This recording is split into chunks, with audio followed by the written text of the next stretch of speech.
Hello，大家好，我係毛毛啊。今日帶大家嚟逛一逛廣州嘅南沙，Go Go。呢條係南北塘村啊，咁村入邊咧有好多啲塗鴉嘅喎，而且個造景咧都幾 Q 噶，好啱打卡影相。好似呢條樓梯啊，係真係樓梯，你係真係可以卡嗰個位影相啊。睇上去咧就好似喺間屋度，但無論2樓嘅陽台啊，定係嗰啲植物，全部都係畫上去嘅咋。睇睇呢條小漁村而家大改造之後生咩樣啊！其實咧，佢係南沙嘅嗰啲小村落未改造樣板間嚟嘅，或者叫樣板村啦。咁呢度啲樓咧，大部分都係6到8層啲舊樓嚟嘅咋，就升咗密度唔大咯，所以住起身咧都幾舒服噶。不過因為整咗咁多塗鴉比較好睇啊嘛，吸引咗好多人過嚟啊，所以咧呢路就會咁樣啦，停滿晒車。嗰啲呢度係雙車道啊，就變成咗1.5車道啦。2個南沙嘅標誌性大字加上佢嘅長繪，其實因為南沙咧都係離市中心有少少距離嘅，所以呢邊其實入住率咧唔係好高嘅啫，上住人口係比較少㗎，所以佢好多咧係用呢已經廢棄咗啊，或者係真係冇人住嘅樓啊、齋牆啊咁樣做長繪，營造一個比較熱鬧嘅感覺。村頭大樹咧就已經好似變咗棵許願樹咁樣㗎啦，掛滿晒呢紅嘅綢緞啦，仲有個上籤添啊！後邊嗰座藍色建築咧就係呢度嘅居委會啦。呢度咧仲有香港彩虹地站嘅高仿牆啊，所以呢條村咧都被譽為廣州嘅彩虹村嘅。嗱，啲村路就係咁樣嘅，真係唔闊咯，然之後到咗停滿晒車咯。但勝在其實冇咩人嘅咋，所以如果離開南沙呢邊咧，兜作為一個景點逛一逛都舒服㗎，就打卡影相咯。有好多呢啲樓梯㗎，呢係佢嘅最大賣點啊，將成條樓梯咧塗咗顏色㗎。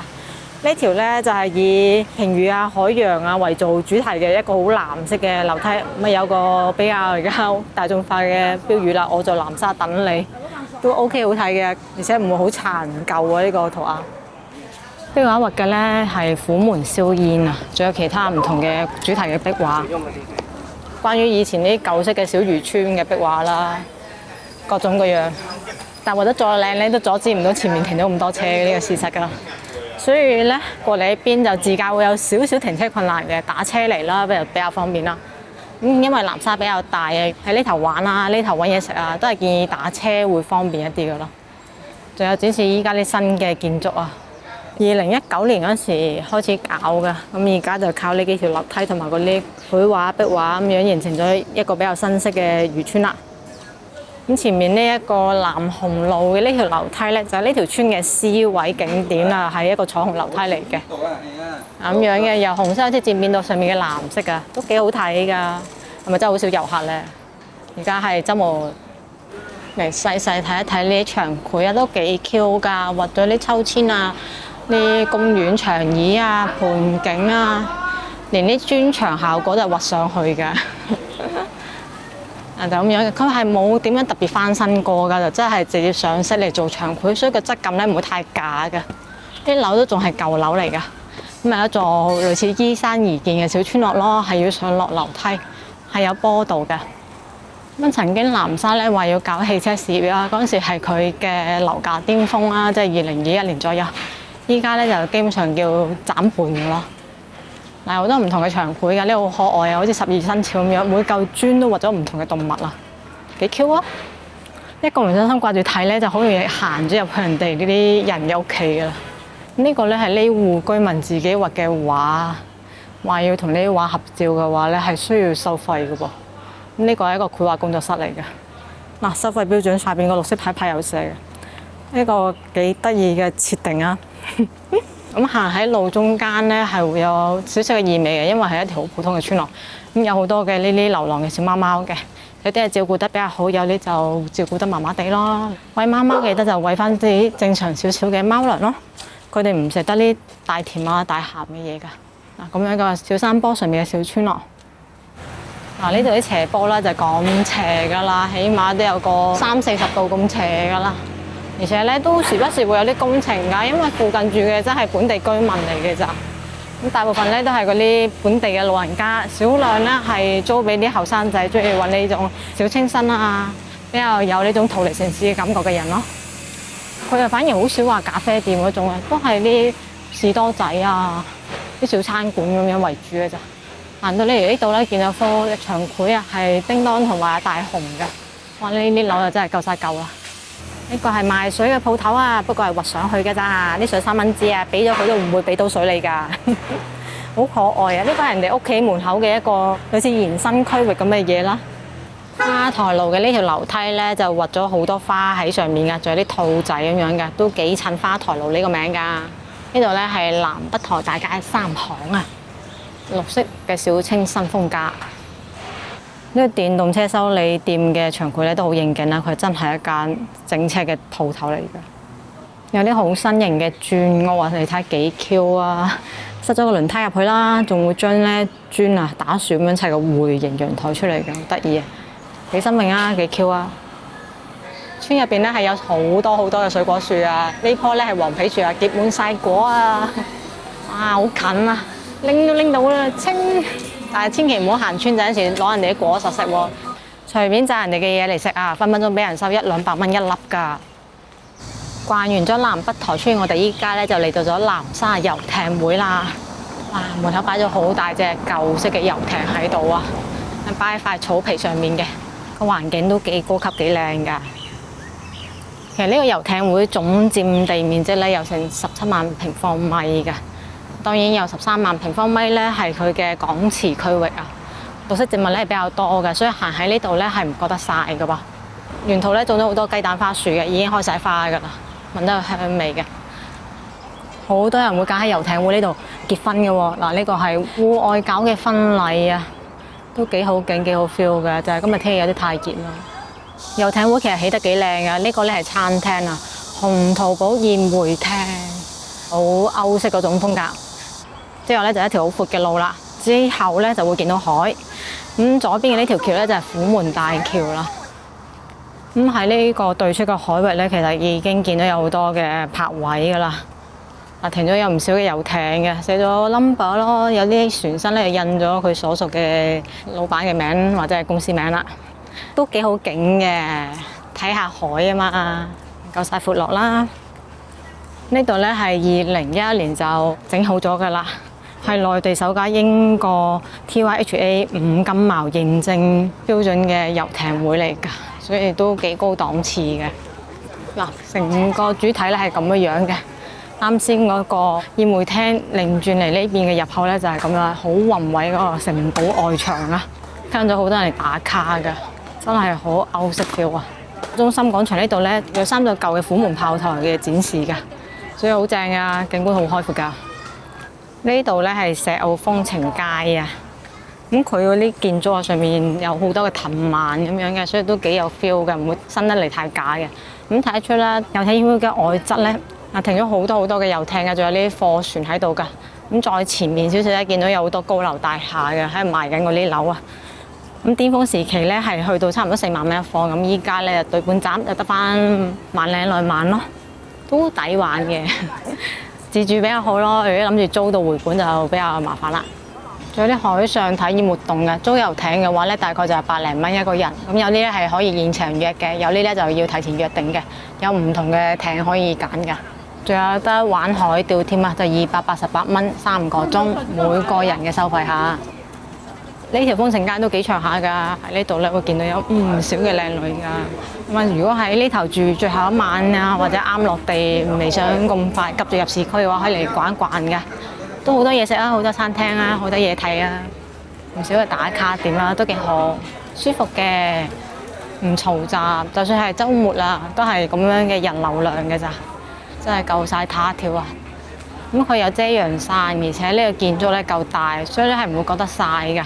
一直就係喺個陰影區度幾舒服㗎，有時吹下啲海風仲正添啊！啲建築有好多啲藤蔓好靚啊，呢座係花風船啊。咁佢有西餐廳啦，有咖啡店啦，亦都有食啲粵菜點心嘅。咁對出咧有好多戶外嘅台㗎。咁例如啲餐廳消費咧，大概就係人均80蚊到嘅，亦都係有做啲團購啊、代金券嗰啲嘅，有需要可以上美團睇睇嘅。坐喺度食嘢飲嘢就可以睇住虎門大橋啦。喺呢個角度咧睇唔到日落㗎喎。如果想睇日落，陣間帶你去一個更加適合嘅地方啊！小食車咧就最受歡迎嘅，因為消費咧就比較低啊。咁啊廿零蚊有一杯嘢飲添啦，就寫住南沙嗰個好標誌性嘅字眼啊，可以拎住佢嚟打個卡啊嘛，而家好興㗎。仲有啲雪糕車添啊，有梳芙梨啦、甜筒啦，10蚊嘅有一個甜筒啦。咁熱嘅天時確實都幾適合、幾吸引嘅。呢度咧仲有個市集添啊，有好多呢啲小食攤位啊。睇上去咧就係啲比較常見嘅咯。有少少似我哋之前喺南沙燈會見到啲攤位啊，淨係啲雞蛋仔啊、冰淇淋啊、啲手打檸檬啊、撈汁蠔蛋燒呢啲咯，唔算啲好新奇有趣嘅嘢。而且睇個樣咧都會開翻一段時間㗎，因為有個好得意嘅裝置啊，係一個比較環保嘅咯。佢外形咧係好似鯨魚咁樣嘅，入邊擺嘅咧係塑料樽啊，咁樣嚟話俾啲人知愛護海洋啦。如果唔係佢哋吞晒樽之後咧，就會形成唔到一個好循環。因為鯨魚有出名嘅一樣逝去方式叫鯨落嘅，因為鯨落萬物生啊嘛。咁當你破壞咗呢個環境之後咧，佢哋冇辦法進行呢個循環，就開始每一樣嘢都跟住一齊衰退㗎啦。所以就唔好亂咁抌進，保護好環境。呢度咧就遊艇會裏面啦，環境都好靚嘅。咁可以睇到佢嗰啲餐廳咧，爬滿晒啲藤蔓都幾靚嘅，仲有一個噴水池添啊。不過咧就冇開咯。呢邊咧就有啲佢嘅房地產項目啊，賣樓嘅。仲有一座燈塔圖書館嘅，下晝5點鐘咧就關門㗎啦。就最高嘅呢一座啦。而呢一邊咧就別墅區啦。不過南沙呢度咧，無論係普通住宅定係呢啲好似好高檔嘅別墅啦，個價錢唔差好遠嘅啫，就係萬零蚊到300蚊左右一方咯。因為別墅面積比較大啊，所以總價其實比較高㗎，咁就會受眾比較少啊。不過環境咧其實都唔錯嘅，就係隱私性會差啲咯，因為樓層唔高啊嘛，花園又唔夠大喎，外邊啲人睇入去咧都睇得清你一舉一動㗎啦。不過主要咧都係因為佢太郊區，所以先賣唔起價啫。咁好似東山口嗰啲咁老嘅別墅啦，一棟啊都仲值幾千萬㗎。嗱，做得幾靚下㗎，夠晒多綠色植物啊，都已經爬晒牆㗎啦。咁呢個咧係保安亭啊，入邊都係冇人㗎噃，唔知梗入住率有幾多啦。好似話咧，主要都係過嚟度假啲人嘅咋，所以平時咧真係唔多人嘅。我哋依家咧就嚟到咗南沙符洲大橋嘅超級堤露營地啦。咁呢個露營地咧係唔需要收費嘅，有好多好靚嘅綠草地啊，可以喺呢度免費紮營㗎。之後咧就放下風箏啊、燒烤啊，記得帶走自己啲垃圾就得㗎啦。仲可以睇到日落添啊，非常之靚啊！呢個環境好正啊。仲有好多樹嘅，樹上面都結滿晒果實㗎啦，松果啊，好 Q 啊，綠色㗎，多到好似我哋啲荔枝咁樣大抽㗎。仲有捉魚仔添啊！啲細路仔真係玩得好開心。呢個景日真係靚嘅，市區咧就好少咁正嘅露營地嘅，公園都好少有啲咁近水面可以玩水嘅。環境唔錯，綠草地仲有好多雀仔添啊！咁而喺鏡頭前邊嘅呢座好長好長嘅橋咧，就係符洲大橋啦。呢個超級堤咧係一個總長7公里嘅陸道嚟㗎。就沿途都有呢啲咁嘅大草地啊，好正嘅，係附近街坊嘅休閒生活好去處啊！呢個露營地咧係好受歡迎嘅喎，喺週末咁樣出嚟攞一路，真係啲咩城市壓迫感都走晒啊！日新輕鬆。咁國內咧就疫情之後就好流行呢個露營文化嘅啦，當然就唔似得國外嗰種好野性嘅，我哋就比較就攞張凳攞張台出嚟坐嗰種咯，好多時仲會簡單啲食外賣就算嘅添。各地嘅露營文化咯，都係為咗放鬆下嘅啫。嗱，好正嘅，行多2步路咧就已經嚟到呢個海堤邊嘅啦，哇，好舒服啊！呢風係涼浸浸㗎，但係又冇太過凍喎。有好多釣魚佬咧，就喺度擺好晒架撐釣魚噶啦。因為釣魚文化咧，依家喺國內都係非常之盛行噶。下到小學生話要舒緩壓力喎，大到啲中年人啦，都話要舒緩壓力喎。哇！呢個海平面好正咧，好靚啊！咁呢個咧唔係沙灘嚟嘅，係石灘嚟嘅，所以就有啲距離咁樣欣賞呢個海平面咯，非常之靚嘅景啊！金黃色嘅日落，雖然夏天好熱啫喎，但係個日落咧都係咁靚嘅。只要落到山冇咁熱之後咧，就好靚好舒服噶啦。沿住一直行咗咁耐咧，全部都係有釣魚缸喺隔離切住嘅。行喺呢個咁正嘅超級堤露營地呢度咧，係冇異味嘅喎，都乾淨噶。我哋都嚟靜靜地欣賞一下呢個日落啦，真係正啊！呢個係石灘嚟㗎，石灘都有石灘嘅靚嘅，不過就冇得好似沙灘咁樣近距離玩水咯。好安靜啊，好正啊！好多人喺度講海啊，你哋嗰邊有冇講海㗎？我哋呢邊咧，就算依家啊，都好多大人會帶住小朋友玩呢個遊戲㗎，摸下蜆啊，摸下螺啊，幾可愛啊！認識下生物，亦都可以俾佢勞動一下啊嘛。真係冇異味㗎，呢個露營地呢個超級堤真係正，全長7公里喎，好襟行㗎。不過有綠道嘅，所以可以踩單車嘅。建議就係下晝先過嚟咯，因為佢真係一啲遮擋嘅地方都冇㗎。如果係平時9點到下晝3、4點，真係曬到冇朋友，好可怕㗎。越夜越多人啊，仲會有人喺呢啲露營地度慶祝生日㗎，係咪好正啊？約埋班親朋戚友過嚟，一齊食下自己帶嘅嘢食，唱下生日歌，玩下小遊戲，正啊！哇，正啊！睇住呢個日落搭配呢個明月灣大橋。畫面幾咁正，呢個大草地係咪夠晒開闊呢？大自然嘅顏色就係最靚嘅顏色啦。明月灣大橋咧都好出名嘅，因為佢係一座紅色嘅大橋嚟㗎，顏色好 sharp 啊，同咩都好襯啊，特別係影相打卡好散嘅。嗱，行到嚟呢度咁靚景咧，就開始又多翻啲人啦，好多人喺度摸螺摸蟹啊，講海啊，仲會有呢個傳統嘅打卡行動啊，就係拎住張絲巾喺度影相啦。幾過癮啦，開心咪好咯。不過今日好似稍微多人咗啲啲咯，落到地平線呢度咧有啲朦朧啦，已經幾寧靜舒服噶，就係吹下海風嗰種感覺咯。只要揀唔好太曬嘅時間過嚟行就好舒服噶啦。呢度咧就睇日落最靚嘅機位啦，係一個7字位嚟嘅，無死角全景大日落，靚到爆燈啊！咁前面咧都係石灘嚟嘅，海平面咧反住紅光，連埋個日落咧係真係好靚㗎，正到痹啊！日落咧就差唔多結束啦，得翻嚿好靚靚嘅雲雲陪佢一齊話俾大家知道，依家係日落咯。雲層有啲多，但係都係一個好靚嘅日落。日落就睇完啦，咁咪係時候出發食嘢啦。南沙有好多好嘢食㗎，Go Go Go！呢度都起咗好多樓盤㗎，都唔係好賣得㗎啦。而且呢度啲樓盤入住率都好低嘅，舊啲嘅樓盤得個50%，新啲嗰啲得10%㗎咋。呢個盤可能已經爛咗尾㗎啦。你睇佢個門前花園爛成咁樣都冇人維護，睇嚟真係冇機會見到佢起好嗰一日咯。日落之後，超級堤呢度咧就會有好多嘅酒鬼啊，然後就形成咗一個夜市㗎啦。食乜嘅都有啊！對面馬路都有好多酒鬼㗎，所以呢個夜市規模幾大下㗎。就咁樣嘅環境啦，大人細路都會喺度買啲嘢食、買啲嘢飲㗎。咁望過去咧，就會見到呢個月光出嚟嘅地方㗎啦。不過依家咧就俾啲樹遮咗一下咯，就喺籃球場呢度啊。今晚係紅月啊，真係好靚景啊！呢度仲有好多攤位嘅，呢啲攤位就精緻一啲咯，就係規模夠晒大啊！內容都夠晒豐富啊！非常非常之多嘅呢啲酒鬼，全部都車仔嚟嘅。咁路嘅兩邊停滿晒車㗎，好熱鬧嘅。咁南沙超級堤過嚟南沙輝記燒雞咧係好近㗎，咁所以咧我哋就肯定過嚟食南沙輝記啦。好旺好旺，旺到不得了。咁其實佢喺超級堤嗰邊咧係有接駁車嘅，坐嗰啲黑色嘅接駁車過嚟就得㗎啦。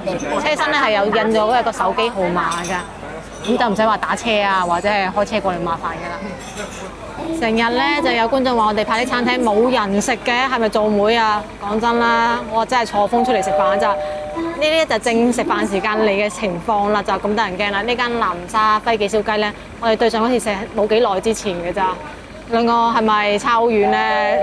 正飯市食咧就咁墟冚㗎啦，你都唔想排隊個零2個鐘㗎，所以我就建議大家就盡早嚟咯。食得舒服好多㗎嘛！果木燒雞68蚊，要嘅係1開4，但係好似係開咗1開8咯，斬到好細碎喎。不過隻燒雞咧都仲係幾靚下嘅，咁啊雞頭有少少燶咗㗎啦。咁啊遲嚟食飯係咁㗎啦，肯定唔夠啱開店嗰陣時咧咁有時間慢慢整啊，服務咁好啊，環境咁正㗎啦。依家睇咁咧，就大概係之前拍嗰次嘅7折到啦。咁睇睇今次出品有冇打折啊？係超多汁㗎，不過因為佢1開8，所以啲汁都漏晒出嚟咯。所以寫得辣手撕雞嘅話，梗係原隻上啦。再唔得咧，都係真係叫佢一開四好啦，一開八真係有啲嘥料啊！啊，滴汁燒雞啊，開得好大件㗎。哇！但係個味同之前一樣正喎。佢嗰個果木香味真係好濃郁啊，而且陣皮好卜卜脆啊，變咗好多汁啊，都仲係好食嘅。但係今次體感真係比上次差啲咯。啲汁真係流晒出嚟，好嘥料啊，浪費晒啊！睇下多得幾誇張。佢哋燒雞真係好正啊！咁多汁，仲要係皮係脆嘅喎，食落去哇！真係諗都知係正嘢啦。一開四隻髀都係流汁㗎，真係好正啊！而且佢隻雞咧係冇嗰種腥味，純嘅肉香味嚟㗎咋，配合佢呢個咁脆嘅皮係真係好好食嘅。南沙跛記燒雞咧係廣州食過最好食嘅燒雞啦。爆汁脆皮一流啊！最緊要佢真係即點即燒喎，因為每一次嚟食親咧都要等成10幾20分鐘先會上到嚟㗎。所以呢隻雞咧係新鮮滾熱辣㗎，保證到個皮係脆嘅，就唔使話好似燒鵝咁啊，等佢出爐啊定唔出爐嘅問題啦。呢度嘅燒雞咧真係廣州第一，佢燒雞係有雞味㗎，賣68蚊嘅皮仲要咁脆咁有雞味，肉有多汁喎，真係好抵食。呢個性價比真係高到冇得頂啊！出品又好，價格又低，去邊度揾呢？我為咗隻燒雞係肯喺市區特登過嚟南沙呢邊食㗎，因為實在太好食啦！南沙海鮮粥38蚊2到3人份，有超多海鮮啊！一堆嘅海邊蝦，仲有啲魚片、醃製過嘅菜，同埋有啲貝㗎。我聞個味就好鮮啦！啲粥咧係嗰種潮汕粥啊，口感會比較明顯嘅。啲米嘅形狀會比較完整嘅，仲放咗好大嚿魚腩添啊！好正啊，好正啊！雖然大熱天時，但我睇住呢煲粥都好有衝動啊！大嚿魚肉，不過咧係有啲骨嘅喎，食嗰陣時咧就要注意安全啦。咁佢呢種咧係寫明係潮汕嗰種砂鍋粥嚟嘅，砂鍋上嚟嘅。潮汕嘅粥咧就同廣州嘅粥唔一樣嘅，廣州嘅粥咧就係比較綿密，口感又軟一啲嘅。潮汕粥咧就會係粒粒分明嘅，有啲似食湯飯咁樣嘅感覺，但係會比湯飯結一啲嘅。中意放好多海鮮落去，所以個粥咧係好鮮味㗎。海邊蝦已經炆咗蝦線嘅啦，比較乾淨嘅。咁仲有擺咗唔少嘅貝啊，啲貝咧可以提供個鮮味啊，令到呢個粥鮮上加鮮啊。所以用料都幾豐富下㗎。不過佢呢個魚咧，因為煮得太耐啦，所以個肉質咧係變得比較鞋㗎啦。而且佢呢個魚啊，有好嚴重、好明顯嘅泥味啊，所以咧就唔係好好食咯。咁佢為咗辟呢個味啊，係幫呢個粥放咗好多嘅胡椒落去嘅喎，咁搞到鮮味好似又俾人壓過咗，變咗一個胡椒湯一樣。我覺得呢份粥唔係好值得試咯，麻麻地啫喎。而且食嗰陣時咧，一定要小心啲啊，因為佢啲魚肉煮得太耐啦，已經係爛咗喺個粥入邊㗎啦。隔離啲魚骨咧係隱藏咗喺呢粥入邊㗎，一唔小心就會慘到骨㗎啦。佢真係一唔小心，唔見魚肉齋見骨嗰種啊！食飽就埋單啦，一共咧食咗110蚊嘅，實付咧就隨機減咗個6咯，所以就108蚊4毫，好飽啊！依家食完咧係夜晚嘅8點半，就有好多枱出咗嚟㗎啦。咁如果你係可以接受咁晏食飯嘅話，都係唔使等嘅。不過仲有冇燒雞咧，就睇運氣啦。平時我哋錯峰出嚟食飯咧，因為人少啲啊，咁啊師傅可以專心出嚟做出品啊，所以嗰個出品係特別好㗎，梗係要巔峰水平啦。上次食嗰隻雞咧係有100分嘅，今次食呢隻燒雞咧頂籠俾佢80分嘅咋，唔係隻雞差咗，而係佢有少少唔跟單做嘢咯。我落嘅係一開四，佢開咗一開8喎，漏晒啲汁嘥料啊！嗱咧，佢呢度用嘅係有雞味嘅靚雞嚟做燒雞喎，皮又夠薄，冇咩脂肪㗎，仲有夠爆汁喎，又嫩滑，係超好食㗎。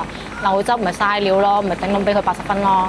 80分咧係對比佢自己呢間店嘅啫，佢嘅水準咧依然係全廣州第一㗎。其實呢度咧都係推薦你齋專心食個燒雞好啦，其他出品無論個粥啊定係上次嗰啲豆腐啊其他嘢啊都比唔上隻燒雞嘅咋，而且有啲係麻麻地嘅水平嘅咋，就專心食燒雞咯，咁樣體感係比較好嘅。咁今期影片咧就到呢一度啦，中意我影片想食地道菜式嘅記得關注頻道或點個 like 啊，翻去俾身邊朋友仔，仲有打開小鈴鐺，有新影片會第一時間通知你㗎。咁我哋下期見啦，拜拜。